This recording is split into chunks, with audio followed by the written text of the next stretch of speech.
The Galaxy S26 Ultra is already creating buzz, and for good reason. Leaks suggest Samsung isn't just sticking to the usual upgrades this year, they're pushing boundaries with performance, design, and even naming. This is shaping up to be one of the boldest moves Samsung has made in years, and it could completely change what we expect from a flagship phone in 2026. Welcome back, viewers. James here. Don't forget to like this video, share it with your tech-loving friends, and hit subscribe so you don't miss more exciting updates like this.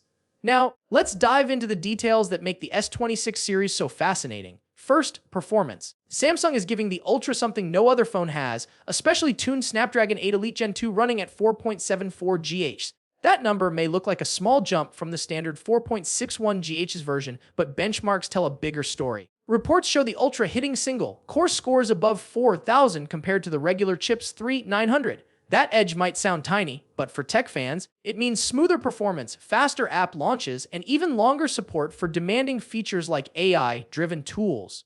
Think of it like Samsung secretly unlocked a turbo mode for Snapdragon that other brands simply don't have access to. But here's the catch. That power boost demands more energy, and Samsung is sticking with the same 5,000 mAh battery we've seen in past Ultra models. It's solid, but not groundbreaking. Meanwhile, Apple is rumored to be giving the iPhone 17 Pro an even larger battery, which could mean better endurance on Apple's side. So we're looking at two very different strategies. Samsung goes all in on speed, while Apple quietly focuses on lasting power. Which one wins? That's going to depend on how you use your phone.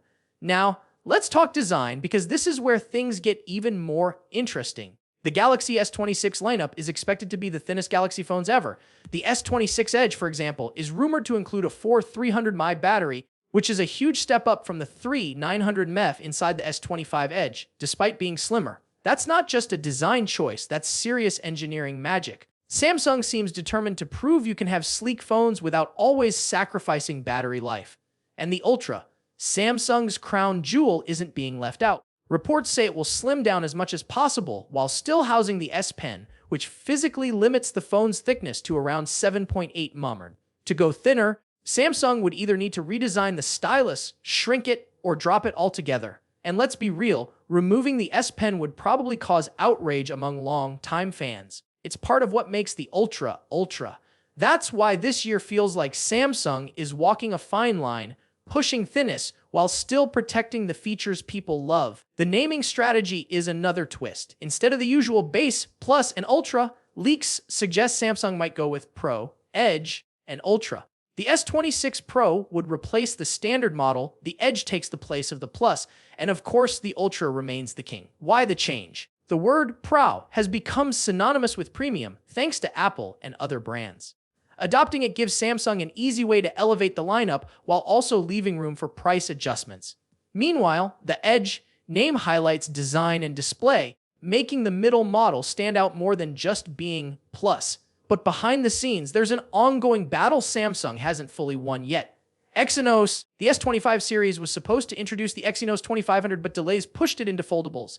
For the S26, Samsung was working on the new 7 Exynos 2600, but leaks suggest it's not ready in time. That's why Snapdragon is once again dominating the lineup. Regional variations could still happen, but for now, most signs point to Snapdragon inside the Ultra, and honestly, most buyers will be relieved. Qualcomm's consistency and performance are exactly what Samsung needs to back up this ambitious phone. So what does all of this mean for buyers? The S26 Ultra looks like the ultimate choice if performance and cutting-edge design are your priorities. You're getting the fastest Snapdragon available, a slim but premium body, and all the extras that make the Ultra stand out. But it's not a simple win. Battery life could still be a sticking point, and fans will keep debating whether thinness really matters compared to things like durability, comfort, and long-term use. The bigger picture is clear. Samsung is taking risks with the S26 series. They're betting that buyers want phones that feel futuristic, fast, thin, and premium, even if that means playing it close with battery life or pushing Exynos aside for another generation. Whether that gamble pays off, we'll find out early in 2026. Until then, the Galaxy S26 lineup will continue to spark conversation because Samsung isn't just making another phone, they're trying to redefine what a flagship should be